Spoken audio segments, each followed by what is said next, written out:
안녕하세요. 재경입니다. 추명가 두 번째 구절 공부해 볼 겁니다. 자, 한번 읽어볼까요? 근묘화실 이 원리로 세상만사 진행되며 오행재화 생극으로 천태만상 변화한다. 정말 많은 뜻을 담고 있는 구절입니다. 자, 윗구절부터 살펴볼게요. 근묘화실 이 원리로 세상만사가 진행된다. 그러니까 이 세상 만사가 그러니까 뿌리가 있고 싹이 돋고 꽃이 피고 열매를 맺는 이 원리로 세상 만사가 모두 진행된다는 얘기예요. 그것이 온전히 사주에 이제 그대로 반영이 되는 거죠. 사주 팔자에. 자, 이제 예를 들어보자면 여기 이제 사주를 한번 보자고요. 몇 년, 몇 월, 몇 년, 몇 월, 며칠, 몇 시, 연월일시로 이제 사주가 구성되죠. 자, 몇 년, 몇 년은 요 자리죠. 몇 년. 몇 년은 이제 뿌리가 되는 겁니다. 이게 뿌리. 예를 들면 이제 그 이석영 선생님 사주를 중심으로 보면 경신년 이 뿌리가 되는 겁니다. 이게 이제 뿌리를 맺으면 그 다음에 이제 싹이 돋아나겠죠. 싹. 이게 몇 월입니다. 임오월. 여기가 이제 싹이 되는 거죠. 그리고 마침내 싹이 자라서 꽃이 피겠죠. 이게 며칠입니다. 이게 꽃이죠. 그 다음에 꽃이 어느 정도 피고 만개했다가 마침내는 열매를 맺게 되죠. 그게 근묘화실의 실, 열매 실자죠. 몇 시에 태어났냐가 우리에게 열매를 의미합니다. 뿌리 자리는요, 그 조상을 의미하기도 하고요. 그 다음에 싹, 몇 월에 태어났냐는 이제 부모 자리가 되고요. 그리고 며칠에 태어났냐, 이게 이제 꽃이 핀 거죠. 이것이 이제 나와 내 배우자를 뜻하기도 합니다. 그리고 열매는 나의 자손을 의미합니다. 그래서 뿌리, 싹, 꽃, 열매, 근묘화실은 조상과 부모, 나와 나 배우자, 그 다음에 내 자식들을 의미하기도 합니다. 또 하나 어떤 인과법, 원인과 결과에서도 이제 근묘화실을 사용하기도 합니다. 이렇게 좀 거칠게 나누면 두 분야로 나눠서 이 앞이 원인이고요. 이 뒤가 아마 결과가 될 겁니다. 예를 들면 이런 겁니다. 여기서 이제 공부를 열심히 해서 좋은 결과를 봤어요. 이렇게도 말할 수 있는 거고요.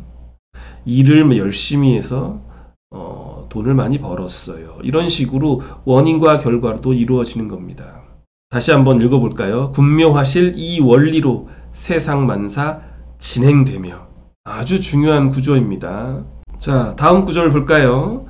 오행재화 생극으로 천태만상 변화한다. 추명가 공부하시러 들어오신 분이라면 오행이 뭔지는 다 아시겠죠. 하지만 뭐 기왕에 처음이니까 좀 간단하게 설명드리겠습니다. 오행은 뭐 목화토금수입니다. 목화토금수가 이렇게 있죠. 목화토금수. 그 생이라고 하는 것은 이제 그러니까 수가 목을 생하고 수생목, 목이 화를 생하고 뭐 이런 식으로 이루어지는 거고, 극이라고 하는 것은 수가 화를 극하고 화가 금을 극하고 뭐 이런 식으로 이루어지는 겁니다. 그래서 오행의 재화와 생극이 이제 사주를 보는 그 근본 원리인데, 오행의 생극을 위주로 말하지 않고 먼저 재화부터 말했잖아요. 이제 재화라는 말은 통제하고 규율해서 어떻게 보면은 조화를 찾는다. 이게 이제 재화잖아요. 통제하고 규율해서 조화를 찾는다가 이제 오행의 재화를 의미하는 거죠. 글자의 어원으로 보면 이 나무 목이 있고요. 나무 목에서 이게 이제 끝에 열매가 이렇게 너무 크게 맺혔죠. 이게 끝 말자잖아요. 그래서 요거를 잘라주는 글자. 이게 이제 재입니다. 재.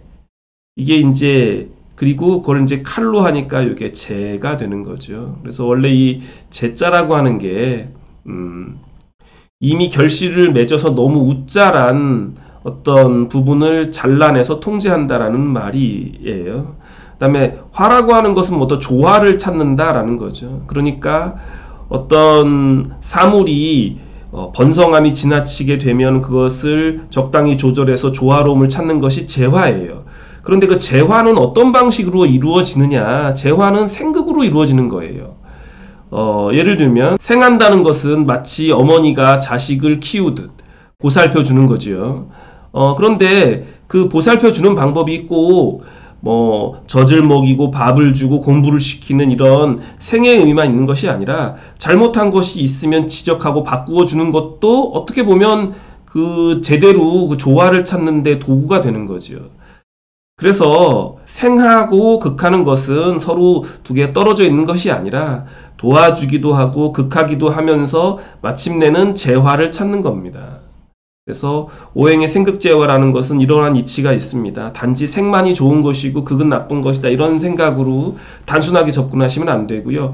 극도 오히려 생이 될 수 있다. 극함으로써 해서 더 큰 어떤 발전을 거둘 수도 있다라는 그런 열린 시각을 갖기를 조언드립니다. 오행의 생극재화는 이런 방식으로 이렇게 좀 열린 마음으로 이해하시면 좋을 것 같고요. 그래서 이제 오행의 생극 재화를 통해서 어떤 일이 벌어지느냐? 천태만상이 변화한다는 거예요. 그러니까 천태만상이라고 하는 거는 천 가지의 모습과 만 가지의 어떤 상이라는 거잖아요. 그러니까 세상 만사의 그 천태만상의 그 어떤 궁극의 변화가 뭘로 이루어지느냐? 오행의 생극 재화를 통해서 이루어진다. 이제 이런 이치가 사주팔자 속에 담겨 있다 라고 보시면 됩니다. 그래서 이제 우리가 사주를 공부할 때 이제 공부를 조금 더 진행시키다 보면은 이제 오행의 생극재화에 대해서는 더 자세히 알아가실 수 있을 겁니다. 앞서 공부했던 뭐 금묘화실 이 원리로 세상만사 진행된다는 것은 어떤 구조적인 어떤 사주의 구조적인 부분이고요. 오행의 생극재화라고 하는 것은 그 구조 안에서 벌어지고 있는 글자와 글자들 간의 관계를 의미합니다. 추명가 두 번째 구절 지금까지 공부해 보셨고요. 이제 선생님들 공부하시는데 참고가 되었으면 좋겠습니다. 오늘은 여기까지 하겠습니다. 감사합니다.